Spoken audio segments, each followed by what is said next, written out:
Olá, tudo bem? Eu sou a professora Luana Oliveira e hoje nós iremos falar sobre os indicadores de qualidade na educação infantil. Os indicadores de qualidade da educação infantil paulistana, então, ele vem aí para nós num formato de livro, né? Tem formato PDF na internet, vocês conseguem encontrar aí com bastante facilidade. É um instrumento ali avaliativo, né? Principalmente no que se refere aí à comunidade, os responsáveis, pais, familiares e também diz respeito aí à avaliação interna, né, da unidade com os seus funcionários, colaboradores e entre outros, tá? Essa versão que a gente consegue achar na internet é lá do ano de 2016, é um documento riquíssimo e hoje nós vamos nos aprofundar aí em todo o conteúdo que se segue dentro desse documento, tá? É importante dizer que os indicadores de qualidade são feitos em 3 momentos, dentro aí das unidades públicas. Geralmente ali nós temos no início do ano, né, ali abril, maio, nós temos um encontro, mas ali para o meio do ano nós temos um outro encontro de indicadores, e aí nós temos o terceiro momento de indicadores, que vai ali mais após o recesso do meio do ano, a gente já vê, mas como saber essas datas, né? As datas dos indicadores de qualidade são ofertados aí de acordo com o calendário oficial, tá? Que é distribuído pela SME, Secretaria Municipal de Educação, tudo bem? Então vamos começar. Bom, já de início é interessante destacar aí que os indicadores de qualidade, eles dialogam ali, eles andam lado a lado com a normativa 113, que é a avaliação na educação infantil, e também a orientação normativa 115, né, que são os padrões básicos de qualidade na educação infantil. Além de tudo isso, ele está em concordância com a legislação vigente, né, nessa perspectiva aí de política pública, tá? Então não é um documento que é separado, né, que anda separado dos outros, ele está aí dentro de um grupo de documentos, de documentação que rege esses espaços públicos, esses CES, esses EMEIs, essas escolas públicas aí da cidade de São Paulo. Então, já pensando aí num contexto histórico, é interessante levantar que antigamente não se falava de uma educação infantil, de uma educação pública com qualidade, né? Cada um fazia aquilo que achava que deveria ser feito, né? Dentro daquilo que achava que era coerente, que era correto. E nessa nós não tínhamos um padrão dentro das unidades do que era correto e o que não era interessante ser feito, né? A partir dessas políticas públicas e quando a gente começa a colocar, de fato, essas normativas, essas documentações que vem para agregar valores aí para nós e nortear nosso trabalho, que aí sim nós começamos a compreender o que é essa definição de qualidade. No documento, a gente consegue destacar ali o tópico A Qualidade na Educação Infantil, que fala o quê? Que a Constituição Federal lá de 88, juntamente com a Lei de Diretrizes e Bases da Educação, a LDB, de 96, definem que a educação infantil como a primeira etapa básica ali de educação, né? Então, uma vez que eu defino a educação infantil como a primeira etapa de educação, eu preciso também tratá-la como um espaço ali, esses espaços de educação infantil como espaços de educação e não só com fins de assistência, né? Porque antigamente, de fato, nós tínhamos essa concepção de maternagem, de assistencialismo, de espaços voltados apenas para alimentação, espaços voltados apenas ali para o cuidado, não se tinha nenhum tipo de fim educativo, né? Então aí a Constituição Federal e a LDB vêm para nos mostrar que não, esses espaços, uma vez que são a base da educação, precisam ser tratados como tal. E dessa forma, se traduzia em reais benefícios para as crianças, e é preciso que esse direito não se limite ao acesso a creches e pré-escolas, mas também é necessário que essas instituições ofereçam experiências significativas às crianças, favorecendo seu desenvolvimento e garantindo a que elas possam aí viver plenamente as suas infâncias, né? Então, todos esses documentos vêm para agregar e lá nos indicadores de qualidade nós conseguimos entender aí um pouco desse levantamento histórico e o que nos trouxe até esse momento. Os indicadores de qualidade são divididos por dimensões, né? Nós temos 9 dimensões que regem aí esse documento, né? Cada dimensão é voltada para um assunto específico. Então, vamos pensar o seguinte, que os indicadores de qualidade é uma pesquisa, certo? Feita em 3 etapas, como a gente já destacou aqui no vídeo, tá? E a primeira etapa, nós convocamos a família para a unidade, né? Nós fazemos todos os questionamentos, nós temos aquela manhã gostosa, onde a gente prepara um café da manhã, onde nós distribuímos ali funções para cada colaborador, né? Nós arrecadamos essa pesquisa, fazemos a tabulação de tudo isso. Num segundo momento, a gente vai sentar para, de fato, pensar em estratégias de como a gente pode estar melhorando tudo que foi pontuado como negativo, o que a gente consegue manter, que são os positivos, o que está mais ou menos, como que a gente pode alterar isso. E num terceiro momento, já é um momento, então, de colocar em prática aquilo que nós visualizamos até o momento. Ela precisa ser dividida em etapas, né? E no caso aqui, em dimensões, porque de fato é uma pesquisa extensa, né? E a gente precisa entender o que entra no nosso contexto enquanto unidade escolar, o que nos cabe e o que não nos cabe. Como utilizar os indicadores de qualidade na educação infantil? Os indicadores de qualidade, eles são divididos em duas etapas, né? A autoavaliação das nossas práticas, repensar aí o que nós estamos fazendo, e o plano de ação. E que na prática é colocado desta forma, né? Então, a autoavaliação, nessa etapa, nós temos a organização da autoavaliação, né? Então, como isso vai acontecer, e a realização dessa autoavaliação. E aí, nós entramos de fato em como começar os indicadores de qualidade, tá? Então, o primeiro passo, né? Nós vamos reunir o grupo lá da unidade educacional que será responsável pelo processo de organização dessa autoavaliação, tá? Vamos realizar um grupo de leitura minucioso, ou seja, eu vou pegar o documento lá dos indicadores de qualidade, eu vou dar para os meus profissionais, para os meus colaboradores fazerem a leitura desse documento, porque não tem como eu aplicar uma avaliação se eu não ensinei a fazer, né? Então, vamos pegar, vamos ler o documento, é extremamente importante que a equipe esteja treinada, saiba do que estão falando, porque se um pai, um responsável, né, fizer uma pergunta, a gente precisa saber também se colocar e responder, né? Em seguida, iremos definir aí a data para realizar essa autoavaliação de acordo com o calendário escolar. Então, nós iremos mobilizar aí as famílias responsáveis e a comunidade para fazer essa autoavaliação, falando aí qual vai ser o dia, como que isso vai acontecer, e para utilizar dessa forma, nós podemos utilizar aí os recursos como cartazes, bilhetes, para as unidades que têm aí redes sociais, podem estar utilizando as redes sociais, entre outras ferramentas aí para facilitar essa divulgação, tá? Em seguida, nós iremos organizar previamente todos os materiais que serão necessários para realizar essa autoavaliação, tá? Como cópias das dimensões dos indicadores, cartazes ou slides para fazer essa apresentação, né?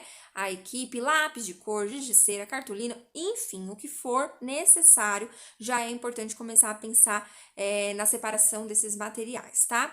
Definir os espaços a serem utilizados no dia da autoavaliação, vai utilizar os pátios, vai utilizar salas de aula, como que vai ser, né? E vamos também identificar esses lugares com cartazes para que os pais não fiquem perdidos ali, né? Para que eles de fato se encontrem dentro dos espaços da escola. Preveja um espaço com materiais e brinquedos para que as crianças que forem acompanhadas ali com os responsáveis possam ficar ali durante o decorrer da reunião, para não se tornar algo maçante, algo ali para a criança que vai ser um pouco cansativo, né? Então é importante também ter um espacinho ali para que essas crianças que vão acompanhadas dos pais possam ficar ali tranquilamente até a finalização dessa reunião.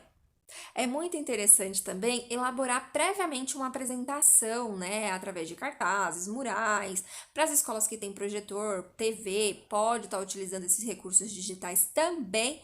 E é interessante aí colocar os objetivos, né, dessa reunião, as propostas, mostrar para as famílias o que é o indicador de qualidade, por que nós estamos fazendo isso, qual a finalidade, nós iremos utilizar isso para modificar alguma das nossas práticas e deixar de fato os pais cientes de que é extremamente importante essa participação, né?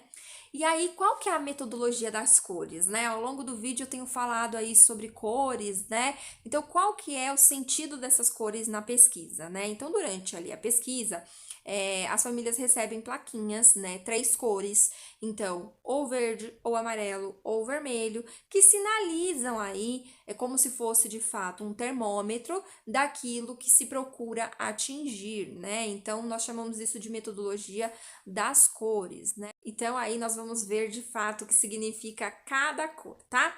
Caso o grupo avalie essas ações com o verde, essa escola já está dentro daquilo que é esperado e que eles já estão fazendo essa prática, essa ação, né? Caso sinalize de amarelo, a instituição coloca essas práticas só de vez em quando, né?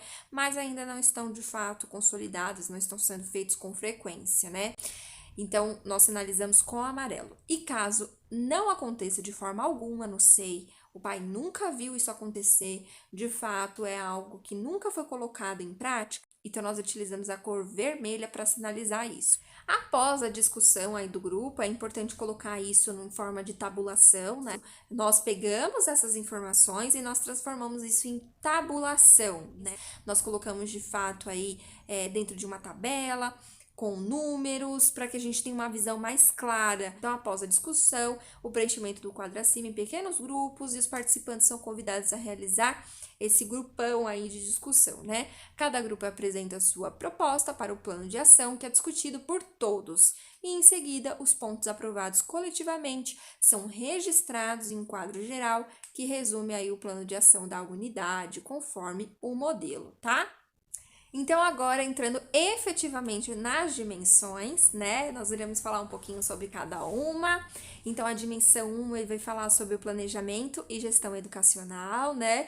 Então, quando nós falamos nesse indicador aí, nessa dimensão, né? Nós estamos falando sobre tudo aquilo que engloba essa unidade, que envolve esses processos, principalmente na construção aí do PPP, dos rumos, dos planejamentos, das ações, dos projetos, das metas, né? Tudo que envolve aí o andamento dessa unidade educacional. Lembrando que, dentro desse mesmo documento, nós encontramos diversas questões dentro de cada dimensão, tá? Aqui eu coloquei só duas, para que o vídeo não fique muito longo, tá? E aí, dentro dessa dimensão 1, nós podemos encontrar, por exemplo, essas duas questões aí, que fala o seguinte: o projeto político-pedagógico, PPP, estabelece diretrizes e promove ações para valorizar as múltiplas experiências e respeitar as diferenças socioeconômicas, de etnia, de gênero, de ética, de diversidade sexual, religiosa, o respeito a crianças com deficiência, com transtornos globais do desenvolvimento, de altas habilidades, superdotação, enfim. O PPP valoriza isso? E a outra é: o projeto político-pedagógico prevê o atendimento educacional especializado como um serviço que identifica, elabora e organiza recursos pedagógicos que eliminem as barreiras para a plena participação dos bebês e crianças com deficiência, com transtornos globais do desenvolvimento e altas habilidades ou superdotação? Então, aí nós temos o exemplo de duas questões que aí nós iremos votar, né? Já é feito de vez em quando ou nunca foi feito, tá? Dimensão 2, participação, escuta e autoria de bebês e crianças. Nós entendemos que a infância é um momento onde a criança, ela vê e descobre o mundo de uma forma única, né? Ela descobre seus movimentos, ela conhece histórias, recria histórias, ela se relaciona, ela interage, ela se desenvolve, ela vivencia e ela experimenta, né? E aí nós precisamos entender se essas escolas, elas valorizam essa participação, essa escuta, essa autoria das crianças, de forma que consiga traduzir essa liberdade, né? Esse espírito de vivência de fato, com riqueza, com sentido, né? Então é importante aí, na dimensão de qualidade, verificar se isso é feito dentro dos SEIs, das escolas públicas, tá? Colocando aí 3 opções de questões que nós podemos encontrar dentro dessa segunda dimensão. Então, nós temos: as educadoras e educadores entendem os diferentes tipos de choro dos bebês e crianças, acolhendo as suas necessidades? As criações infantis, seus desenhos, esculturas, pinturas, são entendidos como linguagens pelas quais os bebês e crianças expressam suas ideias, hipóteses, histórias, imaginações e sonhos. As educadoras e educadores acolhem os sentimentos dos bebês e crianças quando estão alegres, tristes, com raiva, irritadas, inseguras, garantindo o direito da criança de se expressar, ajudando-a quando necessário. Dimensão 3. multiplicidade de experiências e linguagens em contextos lúdicos para a infância, tá? Os bebês e as crianças, elas se manifestam, né? Elas investigam, elas imaginam, elas fantasiam, né? E esses espaços coletivos que são a educação infantil, né? Esses espaços de educação infantil, eles precisam considerar todas essas questões, né? Sabendo que as crianças precisam dessas experiências acolhedoras, elas precisam dessas múltiplas linguagens, né? Essas vivências ricas e diferenciadas, e a brincadeira como foco ali do processo de ensino-aprendizagem, né? Então, pensando nisso, nós temos aí 3 questões que vão falar um pouquinho aí sobre isso, né? Então, lá no 3.1, nós vemos as educadoras e os educadores incentivam os bebês e as crianças na conquista da autonomia para a realização do cuidado diário, apoiando-as e respeitando-as nesse processo de aprendizagem. As educadoras e os educadores cotidianamente destinam momentos, organizam o espaço e disponibilizam materiais para que os bebês e crianças vivenciem novos desafios corporais. As educadoras e os educadores incentivam os bebês e as crianças a escolherem brincadeiras, brinquedos e materiais diariamente. Dimensão 4: interações. Cada criança, ao nascer, ela vai fazer parte aí automaticamente de uma sociedade. Ela está sendo inserida num contexto de sociedade, onde nós temos um contexto histórico, social, nós temos uma questão aí econômica, nós temos uma questão cultural, entre outras tantas questões que nós temos aí quando nós somos inseridos dentro de uma sociedade, né? Nós precisamos interagir com outros, né? Outros diferentes de nós. Dessa forma, é importantíssimo, né? Porque o bebê e a criança precisa ter o direito ao acesso a essas interações. Coloquei mais 3 questõezinhas aqui, sendo elas: as educadoras e educadores chamam os bebês e as crianças pelos seus nomes, não utilizando apelidos que ressaltam características biológicas pejorativas, né? As educadoras e os educadores acolhem as necessidades dos bebês e das crianças, considerando seu choro, carregam no colo, brincam com elas. As educadoras e os educadores adotam a prática de conversar com os bebês e as crianças, mantendo-se na mesma altura delas, estabelecendo contato visual, corporal nos diversos momentos diários. Dimensão 5: relações étnicos, raciais e de gênero, né? Quando nós falamos num espaço de educação, nós automaticamente estamos mencionando um espaço que não deve ter distinção nenhuma de raça, de crença, de nada, de gênero, né? Nós estamos falando de um espaço onde respeita toda a identidade e característica de cada indivíduo, né? E os bebês e crianças aí, principalmente na primeira infância, eles são marcados por diversas questões ali, né, que refletem a sua identidade, né, sejam raciais, sejam étnicas, de gênero, de território, mostrando aí que a empatia e principalmente o respeito deve ser a base dessa etapa de educação e das outras também, né? Reconhecer e considerar essa identidade na educação infantil, né, dessas diferenças, das ações, das experiências, das relações, do cotidiano, também é reconhecer um papel fundamental, né, do que é ser escola, né, desses espaços de educação infantil e esses espaços de educação de forma geral, né?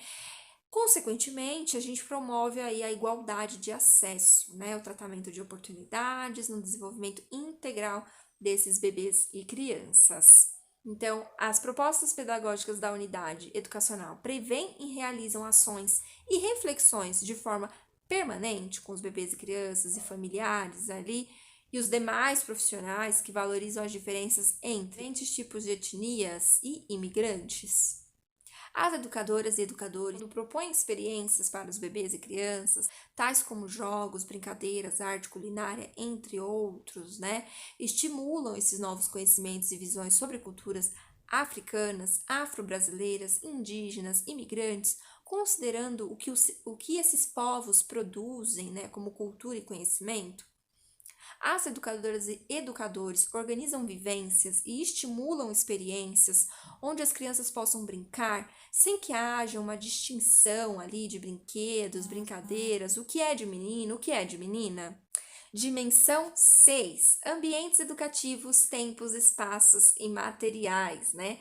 a organização dos ambientes, o uso dos tempos, a seleção e oferta de materiais articulados, as experiências de aprendizagens propostas aos bebês e crianças refletem ali as concepções de educação, né, de cuidado presente nesses espaços, né? Aqui no canal nós temos um vídeo que fala sobre cantinhos e espaços pedagógicos, é interessante dar uma olhadinha lá também, tá? Então, a gente pensar se a escola de fato está colocando esses espaços, né? Se está criando esses espaços dentro dessas unidades ou se só está reproduzindo o mesmo de sempre. Então, colocando aqui 3 questões, lá no 6.1 nós vamos ter o seguinte: os ambientes são organizados com oferta de materiais, tecidos, papelão, madeira, fios, elementos da natureza, tinta, pincel, barra, argila, massinha, espelhos, fantasias e instrumentos sonoros que favoreçam o trabalho com as múltiplas linguagens, evitando assim o uso de materiais apenas de plástico. Os ambientes são equipados com mobiliários apropriados ao uso de todos os bebês e todas as crianças, considerando a altura adequada de cada criança, né, das prateleiras, das mesas, das cadeiras, bancadas, pias, vasos sanitários, trocadores, com condições de conforto, segurança e acessibilidade. Os espaços materiais, objetos, brinquedos estão acessíveis para todas as crianças. Dimensão 7. Promoção da saúde e bem-estar, experiências de ser cuidado, cuidar de si, do outro e do mundo. Quando nós falamos aí nessa promoção de saúde e bem-estar, nós também precisamos voltar àquele contexto de que, sim, hoje em dia nós saímos daquele contexto de que a escola era apenas assistencial, né? Porém, cuidar e educar andam juntos, né? Então, uma vez que andam juntos, eu não posso largar a mãozinha, né, desse campo de saúde e bem-estar, do cuidado da criança, né, do cuidar do outro. Então, eu educo sim, mas eu também cuido, porque faz parte do meu papel enquanto docente, né? Então, sendo assim, nós temos algumas questões, como, por exemplo, a unidade educacional acompanha e divulga as campanhas nacionais de vacinação para as famílias irresponsáveis, observando o calendário de vacinação? As educadoras e educadores mantêm uma comunicação com as famílias irresponsáveis quando o bebê ou a criança fica doente? As educadoras e os educadores criam momentos em que as crianças possam, aos poucos, ali, cuidar de si próprias e assumir a responsabilidade da relação com a sua própria higiene? Por exemplo, momentos de higiene bucal, lavagem das mãos, troca de roupas. Dimensão 8. Formação e condições de trabalho dos educadores e educadoras, né?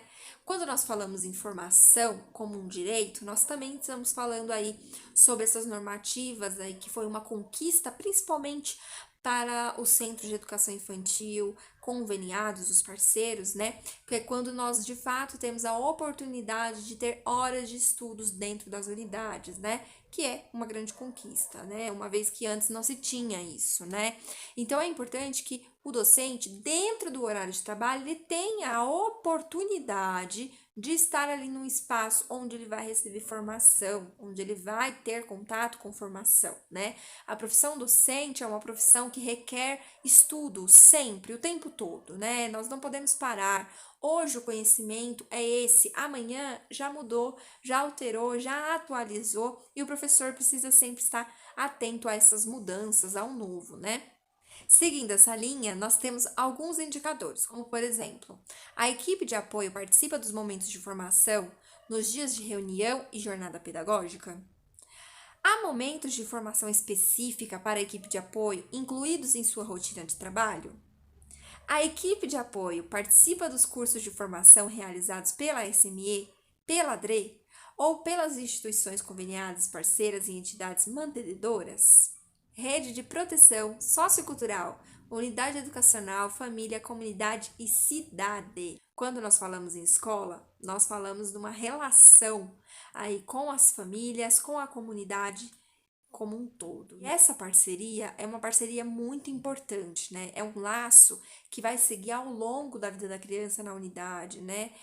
Ao longo da vida dessa criança, né? Então é importante que de fato exista essa parceria, essa cooperação, né, que a escola converse, mantenha sempre alinhada com essas famílias. Além de tudo, nós temos uma responsabilidade social muito grande perante a comunidade. Então, sendo assim, essa dimensão, sendo a última dimensão, é importantíssimo destacar essa relação, né? E aí eu coloquei aqui mais 3 questões que falam o seguinte: os familiares e responsáveis se sentem bem recebidos, acolhidos e bem tratados com respeito nessas unidades, levando em consideração a diversidade de configurações das famílias em todos os momentos?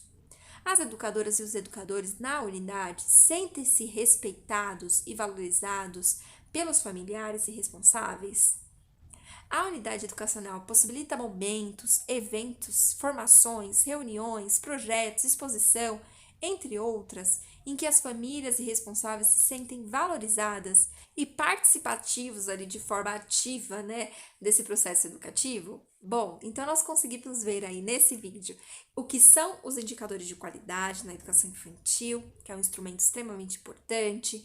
Foi de fato aí se pensar no que era a educação infantil, né, lá na Constituição Federal, na LDB, e através de todas aí as normativas que nós estamos recebendo, trazendo essa importância, né, de se avaliar a qualidade desses processos, né? Então nós conseguimos ver o que é, para que serve, quais são as dimensões, né? Como se faz, né, essa pesquisa, quais são os momentos que nós fazemos, e ainda deixei alguns exemplos de questões que estão expostas aí dentro dessas dimensões. Espero que tenha contribuído de alguma forma. Um abraço e até a próxima!